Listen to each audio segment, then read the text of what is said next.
You're listening to a podcast from 702. Afternoon. This hour, though, we focus on a very sensitive and a very important topic, that of self-harm.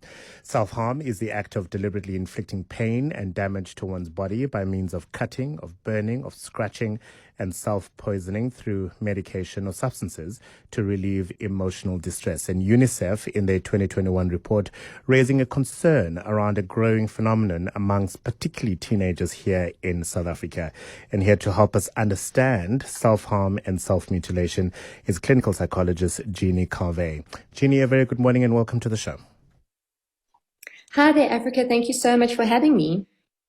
Why do you think we are seeing this phenomenon growing in South Africa? Why has it become, and I put this in inverted commas, popular amongst teenagers in this country?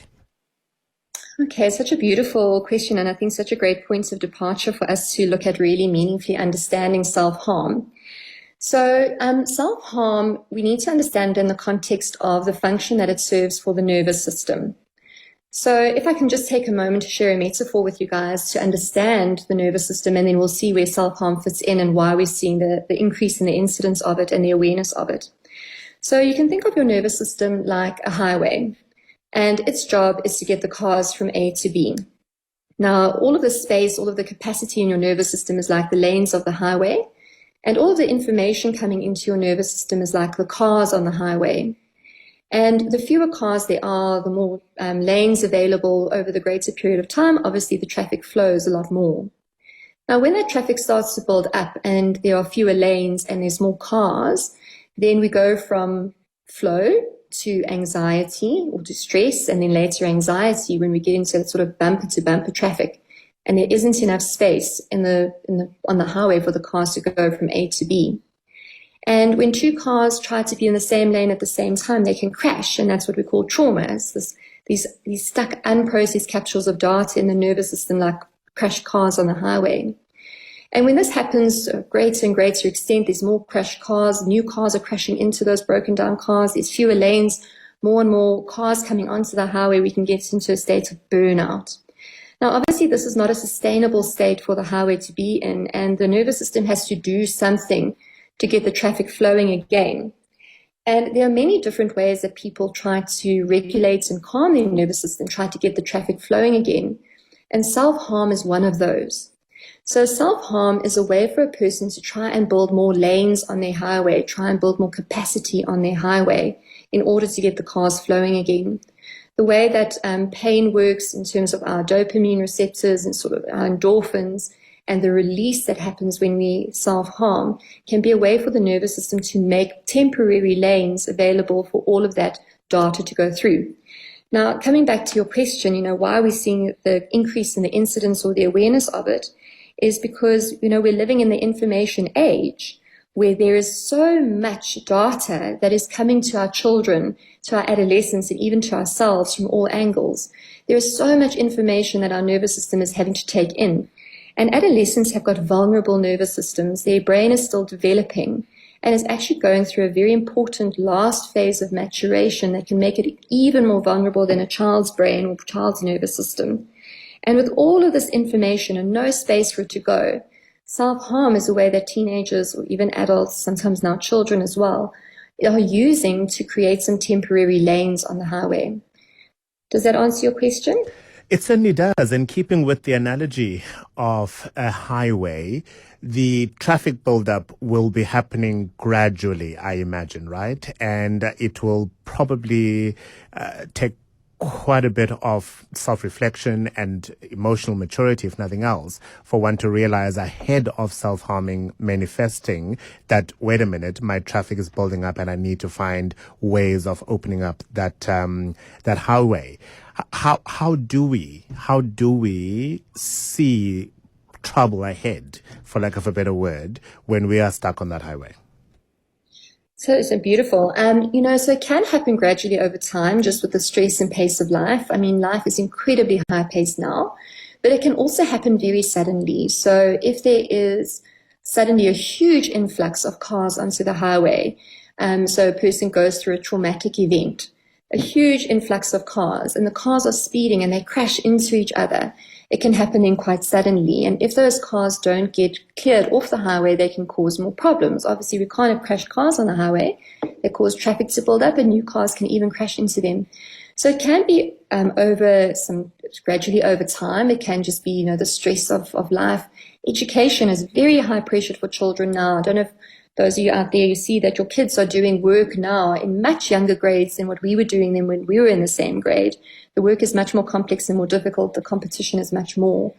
So it can happen gradually over time, but it can also happen when there is something big and sudden that doesn't get resolved and dealt with. And that's when we start to see dysregulation of the nervous system. So dysregulation of the nervous system has got three fallouts. There are three things that happen when a nervous system gets dysregulated. The first thing that happens is that a person is unable to cope with the things that they used to be able to cope with. So they used to take things in their stride. They used to do so well at school. They used to cope with conflict with friends, or as adults, we used to be able to work longer hours. And now suddenly there are fewer and fewer stresses that we're able to tolerate. That's fallout number one, is reduced capacity. Fallout number two is that we react to new situations as if they are threatening, even when they're not. So we can have a traumatic reaction to a very innocuous situation, even if it's not dangerous. That's fallout number two. So we call those triggers, right? And then fallout number three is that it can become part of a person's interactional style, that they actually are living in this sort of survival response all the time just to manage the flow on the highway. So we're looking out for things like, and any kind of dysregulation of sleep-wake cycles, any kind of emotional dysregulation, any kind of self-soothing behaviors, whether it's cutting or whether it's eating or whether it's zoning out on social media, disruptions in our sleeping cycles, and not being able to just manage life like we used to. Those would all be indications of fallout number one. A person having disproportionate reactions to situations, we say they're overreacting. They're not overreacting. They're reacting to a situation as if it's threatening when it isn't. And then fallout number three would be things like starting to become very over-accommodating, people-pleasing, starting to feel the inability to set boundaries. So those would kind of be the indications of each of those three different fallouts. And it is very important, children and adolescents especially, without their frontal lobes, they don't have the ability to reflect like adults do. And so the adults in the relationship, the parents in the relationship, has to lend their child and their adolescent some lanes off their own highway in order to help them with the development of their nervous system and help them cope with day-to-day life.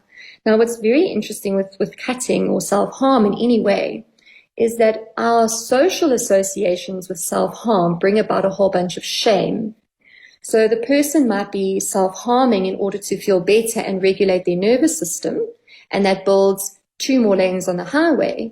But the shame and the self-judgment and the fear of disapproval from the environment brings on 1,000 more cars onto the highway. And so in that way, the solution becomes the problem.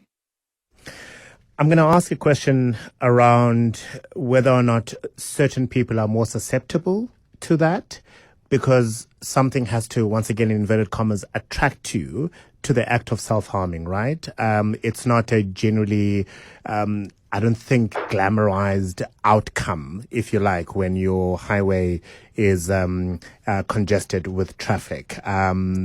I don't remember seeing anything in popular culture, for example, that says to somebody, hey, this is a way of feeling better, so therefore try it. So it would be interesting to find out how people get to the act of self-harming. But let me remind listeners, my guest is Jeanie Cavé. She is a clinical psychologist. We're trying to understand self-harm and self-mutilation, and we certainly invite your calls on 011-883-0702 and your WhatsApp messages and voice notes 072-702-1702. We're seeing, according to a UNICEF report, an alarming growing phenomenon, particularly amongst teenagers in this country who are participating in self-harm. And are you concerned as a parent about your child? Have you found out that your child is self-harming? What has been that journey for you and your family? Were you yourself someone who was self-harming and overcame the matter? And how did you go about doing that? Because yes, Jeanie will be able to tell us all the wonderfully psychology, terminology elements of it, but it is your story that will ultimately perhaps resonate the best with a fellow listener who might find themselves in a challenge right now. So we certainly invite your calls as well as your WhatsApp messages. Jeanie, back to the question I asked. What makes people more susceptible to self-harm? Why would they choose that as an outlet when they're trying to create more lanes in this highway traffic that is congested? That's such a great question. So we do see that with adolescents, there is some contagion effect in that self-harm can be contagious. So adolescents are very, very focused on peer group learning. And because adolescents are entering a very valuable stage of their development called differentiation, to find connections in what we say a horizontal culture with friends and moving away from just doing things the way that our parents did them. It's a very important stage of growth where adolescents are more susceptible to peer pressure and more susceptible to learning from each other rather than learning from parents or teachers. Much to the great fear and frustration of parents and teachers, they learn from each other. So we do know that there is a contagion effect with self-harm where they can learn from each other. And even if they see it in social media or on a TV program, not as glamorizing it, but that there is some resonance with what was going on for the person and this is what they did, they can give it a try and it can be wonderfully relieving for them. I think, when you're talking about the alarming increase, I think what we need to really put the focus on is not so much the behavior of self-harming, but what it is a symptom of. So a lot of times parents see their children self-harming and think that it's suicidal behavior, but it's actually not the same as suicidal or even parasuicidal behavior. It's actually that the child or adolescent or even the adult at this stage doesn't know another way to regulate their nervous system, doesn't know another way to build lanes on the highway. And so what is alarming is the overwhelm that our kids and our adolescents and ourselves are facing in terms of the pressure of life in 2023, life in the information age. It's just too much. So those UNICEF stats are showing us that there is just too much data and not enough space in the nervous system, and how important it is to provide support to our kids, to our adolescents, and look for more meaningful ways of getting support for ourselves to build more lanes on the highway, but also to clear away those old traumas that, might have happened in earlier stages of your life, clear away those capsules of unprocessed data. Even if you've dealt with them emotionally, that information can still be sitting in your nervous system. And then look at new relational scripts and strategies that help inform us of better ways of bringing cars onto the highway so that we don't get overwhelmed again. So I don't think it's a particular kind of person. I think that it is just the way that we are living. There are a lot of people who think that borderline personality disorder and self-harm go hand in hand. But the recent studies are showing that it's more that people with borderline personality disorder have got vulnerable nervous systems. There's usually immense trauma, lots of broken down cars for people that end up being diagnosed with borderline personality disorder. And those people are, because they have a difficulty in establishing consistent, appropriate emotional closeness and a difficulty with effective interpersonal problem solving, they are more likely to resort to something like self-harm as a way of regulating their nervous system. But it's not that everybody who self-harms can be diagnosed with borderline personality disorder, or that everybody with borderline personality disorder, we can have a whole long discussion about the validity of that diagnosis, is actually self-harming.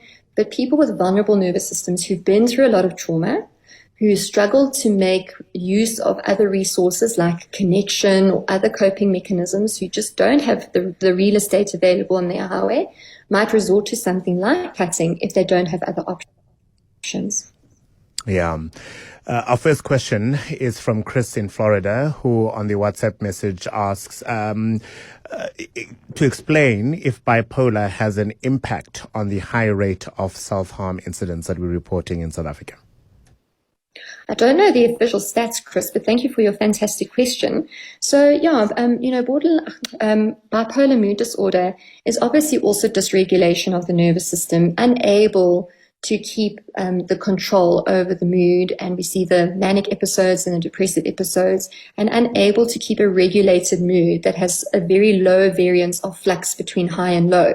So everybody's got their ups, everybody's got their downs, but what we see in bipolar mood disorder is the highs are uncontrolled and the lows are very, very, very low.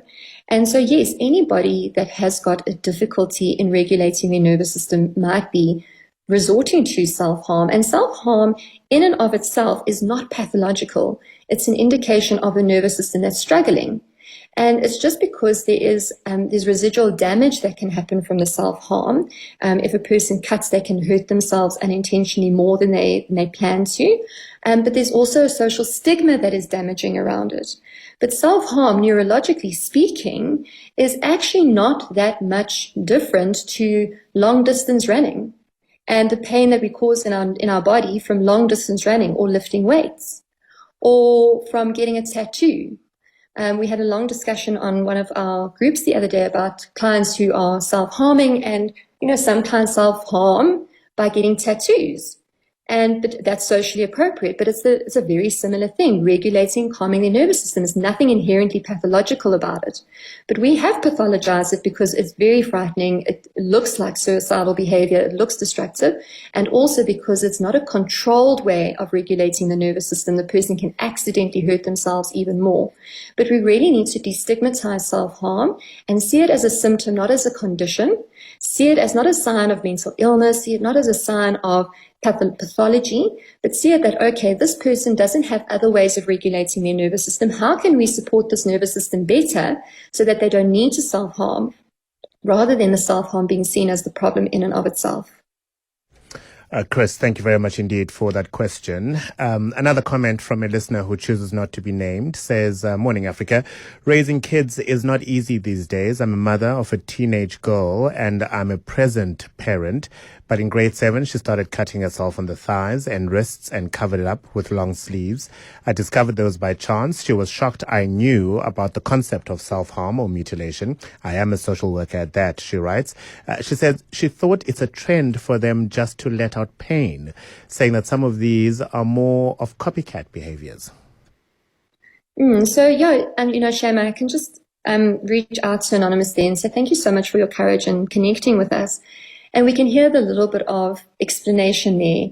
I am a present parent and this still happened to me. So a deep feeling of responsibility. How could this happen under my watch? But it can happen so easily because, yes, there is a contagion effect with adolescents.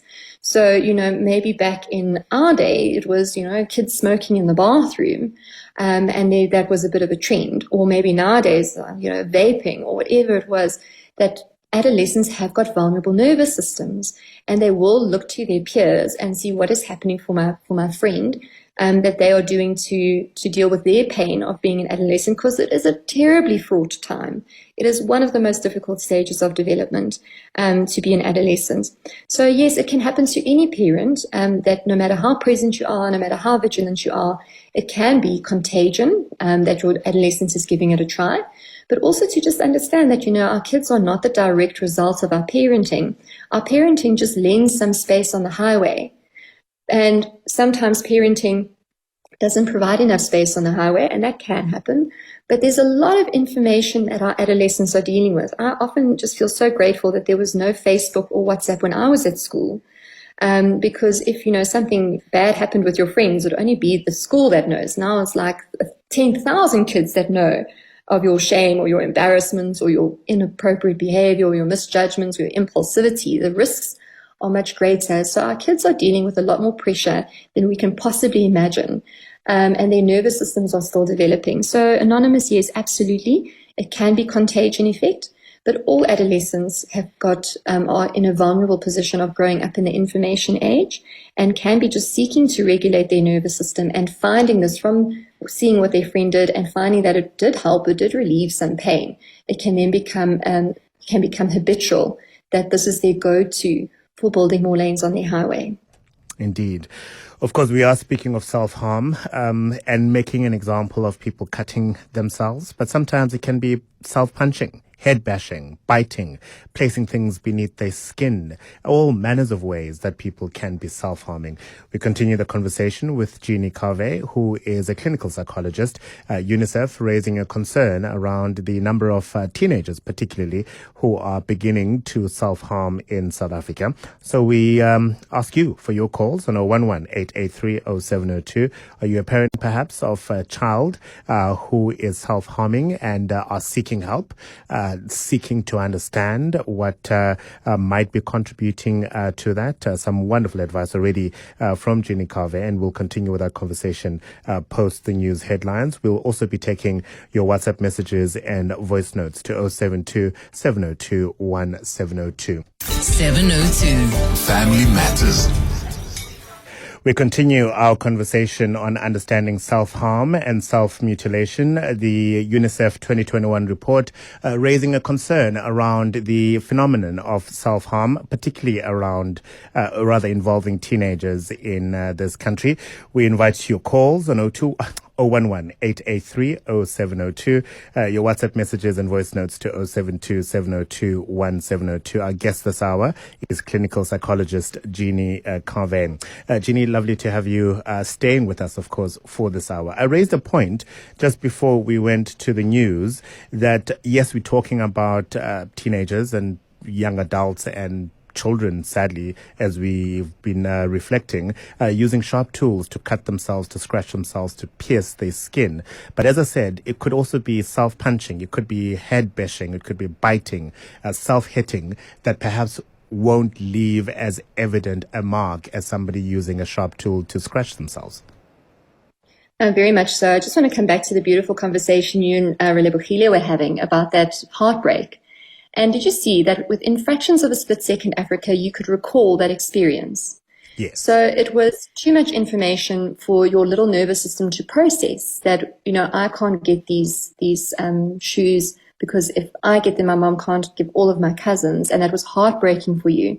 Now, that is a beautiful example of a broken down car. And even as an adult, you understand it differently. You can understand and you can empathize with your mom. So it's not a logical thing. It's just any time there was an overwhelm of the nervous system. So that conversation that they're going to be having later of those first heartbreaks, you see how you quickly remember it's there on the surface. That is an indication of, those broken down cars. Now, that doesn't necessarily mean that you will be dysregulated, but isn't it amazing how on the surface it is? Aurelia Pujilo asked you, and immediately he said, well, not really heartbreak, but I do remember this time. So I just wanted to reflect on that of, how those experiences when we're developing can actually sit there and be right there just underneath the surface, even many years later, even when we understand them differently. That feeling has created a memory in our bodies that can sometimes take up space on our highways. Now, coming to your question about, self-harm, yes, it can be, but it can also be things like trichotillomania, pulling out your hair. It can also be dermatillomania, so like picking at your skin. So it can be many different ways of getting your neurotransmitters flowing in a way that creates some space on your nervous system, space on your highway. So it doesn't have to only be cutting. It can be other things in which the dopamine and the endorphins can be elicited in the neurotransmitters by creating some pain. And like I said, it can even be that clients, adult clients even, that will pick their skin and they will not be able to understand it. They'll feel a great amount of shame and embarrassment about it.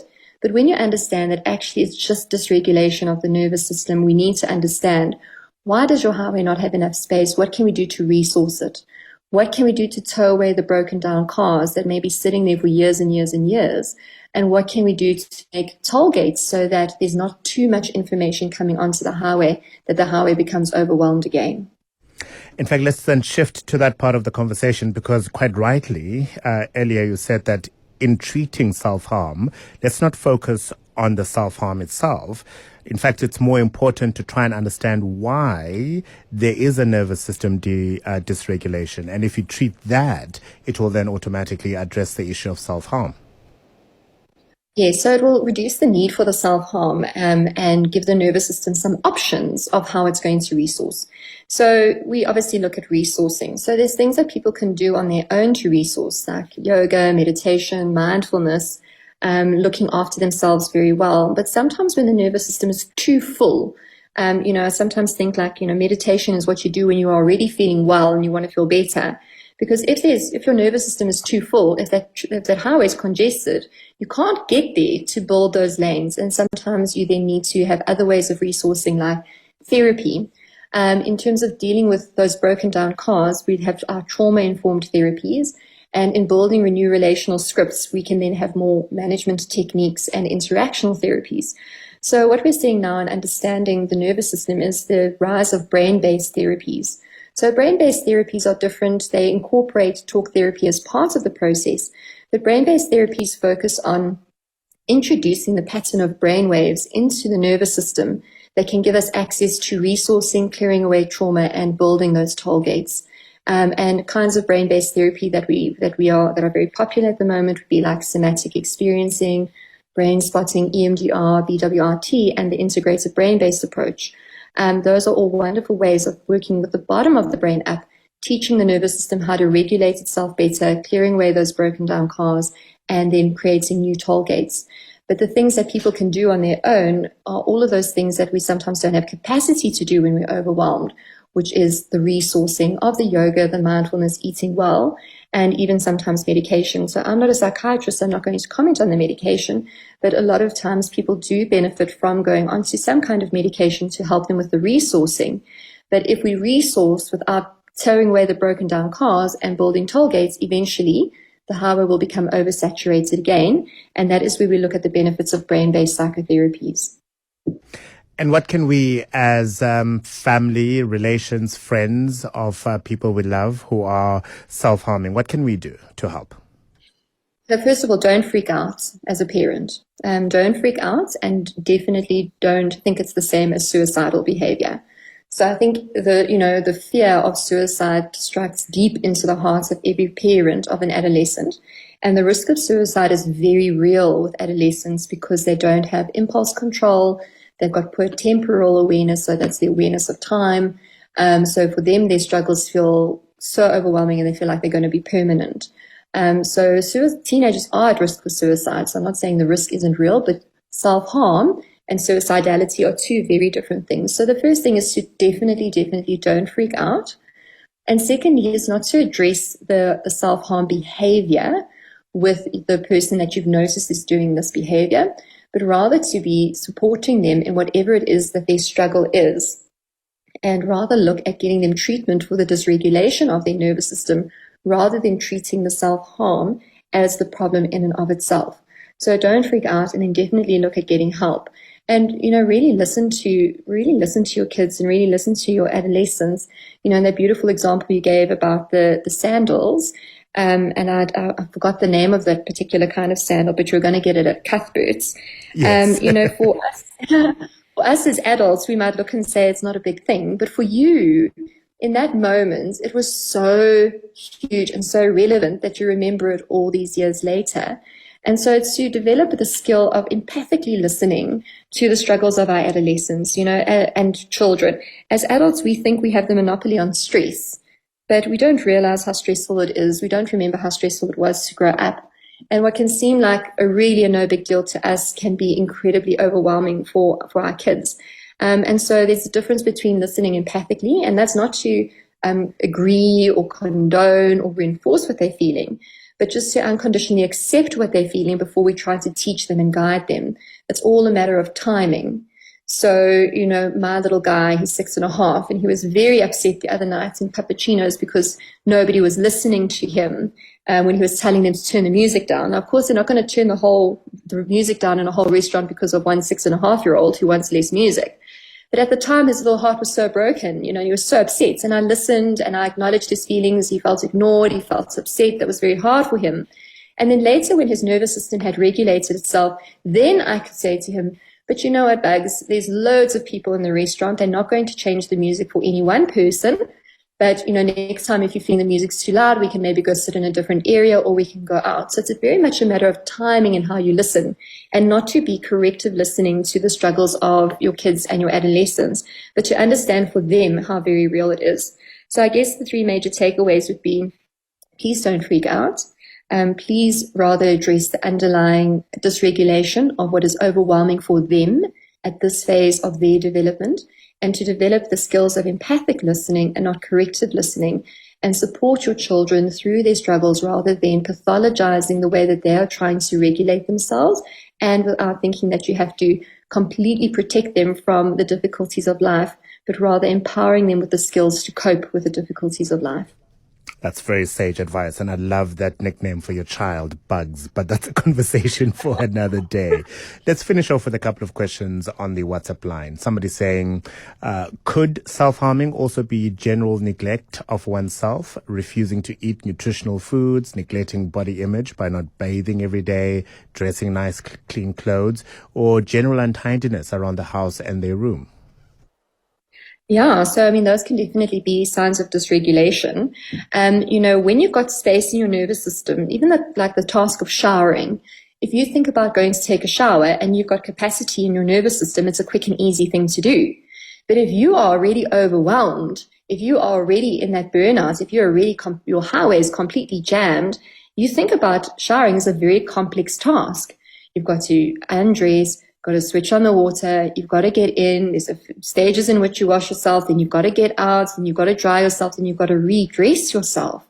So I'm not quite 100% sure that it's signs of self-harm, but it can definitely be signs of a nervous system that doesn't have the capacity for problem solving. When I worked at the psychiatric hospital, one of the things we would ask the patients when they came in was, what are the steps involved in making a cup of tea? And when you are regulated in your nervous system, you can say, well, I put on the kettle and then I go and get a cup, put in the tea bag, put in a teaspoon of sugar, and you can go through the steps. But when a person has got no capacity, they are dysregulated, they cannot even tell you the steps of making a cup of tea. So I don't know if, technically those behaviors are classified under self-harm if we have to look at the diagnostic manual, but you're spot on there that the inability to be organized in your problem solving is also a sure sign that there's dysregulation of the nervous system. Another question is, those people who are doing drugs and are tying their hands and or legs and use needles all around their bodies to take drugs, can that be classified as self-harm? Yeah, it's definitely also ways of trying to regulate the nervous system. So, the solution becomes the problem. So a person sitting with a great amount of pain, and I always say people don't do drugs to feel good. People do drugs to feel less bad. But when we look at, what we would say adaptive coping mechanisms, so eating well, exercising, connecting with friends, all of those things, that we call it an adaptive coping mechanism because the cost is much less than the reward, than the payoff. But when we look at maladaptive coping mechanisms, so self-harm, drug abuse, hypersexual behavior, lashing out, it's not that inherently it's a worse way of regulating the nervous system, but actually the cost of it is much greater in that, for example, with drugs, the solution becomes the problem. And the person is willing to do whatever it takes, no matter how much pain it causes them in the short term or in the long term, they are willing to do whatever it takes in order just to get that relief, even though over time they are in a worse and worse off state. So yes, also a sign of a dysregulated nervous system. Russell Brand does beautiful work on addiction, and he says the opposite of addiction isn't sobriety. He says the opposite of addiction is connection. And what we know is that connection is one of the most important regulators for the nervous system. So I definitely think we're definitely two branches of the same tree there. Yeah. I imagine responding to someone who's self-harming will differ. If it's a child, a 6.5-year-old, Bugs is not self-harming, but at least demonstrated a scenario where there was a nervous system dysregulation. How you respond to him is very different to a teenager, for example, and very different to a 45-plus woman or man. I think that the language might become more sophisticated, but the principles are the same. I saw Simon Sinek the other day where he was talking about going to watch a friend's play, and the play was absolutely terrible. And then after the show, the friend was full of adrenaline, and she asked him, what did you think? And he said, it was so much fun to see you in the play. And then it was only the next day where he phoned up and said, can I tell you what I think about the play? And then she was receptive to the constructive criticism. So I think the language might become more sophisticated, but the principles are the same. First regulate, first contain, and then empower with a new way of looking at it, a new skill or a reframe. But when we come in too quickly to corrective listen, at least this or at least that, but look at it this way, look on the bright side, no matter how old you are, that interruption of your emotion will cause a capsule of dysregulated information to be stuck into your nervous system. So always giving people the space to feel what they're feeling from beginning, middle to end, let them come into regulation in their nervous system through connecting with you. And then later, when they are more regulated, then you can offer advice, then you can offer a reframe, then you can offer a skill or a new way of looking at things. And so the language might become more sophisticated, but actually the principles remain the same across the lifespan. I imagine it's the same as far as genders are concerned. There's often this, I don't know where it comes from, this myth that it's often girls who are self-harming, but boys and other gender identifications within the spectrum also do, don't they? Absolutely. I think boys just, have more opportunities for rough play with one another. So they get the opportunity to go and bash into each other quite hard on the rugby field, or they have the opportunity to punch their friend in the arm. And that's more socially appropriate. Girls are taught to internalize aggression. Girls are taught that to not display aggressive behaviors. If there's only now in the last 20 years that girls are playing rugby and contact sports. And even then it's still not, as common as boys playing contact sports. So I think that just as girls have got, more socialized ways of platonic touch with other girls and boys have less opportunities for platonic touch with one another, boys also have more opportunities to engage with condoned aggression, which then helps regulate the nervous system with that deep pressure and that biofeedback and that proprioceptive feedback, and girls do not. And perhaps that is why girls are seen more likely to self-harm, because they don't get the same opportunities for rough physical contact with one another that's socially appropriate. Let's end on this before I say goodbye. There is the general or generally held opinion that children, kids and teenagers will generally grow out of self-injuring behaviors. So many people ask, what's the point of treatment? So they definitely can as the nervous system becomes more regulated, but to understand that it's a symptom of a deeper problem. So even though they grow out of the symptom, they might develop other kinds of fallout of the dysregulation later in life. So just because they will grow out of the self-harm behavior doesn't mean necessarily that the underlying problem has gone away. They might just find other ways when they have access to more money, when they have access to more substances, when they've got access to gambling, when they've got access to sex, when they've got access to other ways of regulating their nervous system. It might just go from one to the other, but it doesn't necessarily mean that those new ways are adaptive ways of coping. And also so we can protect the integrity and the health of the nervous system from developing, especially that fallout number 3, where it becomes part of their relational style if we treat early. So remember, we're not treating the self-harm. We are treating the dysregulation of the nervous system that is showing itself to us through behaviors like self-harm. Jeanie, thank you very much. I think this has been a very important conversation, and obviously listeners will be able to access it on 702.co.za. Jeanie Cavé is a clinical psychologist, and for the last hour, we've been trying to understand self-harm and, most importantly, the dysregulation that Jeanie has so repeatedly reminded us of. Thank you very much for that.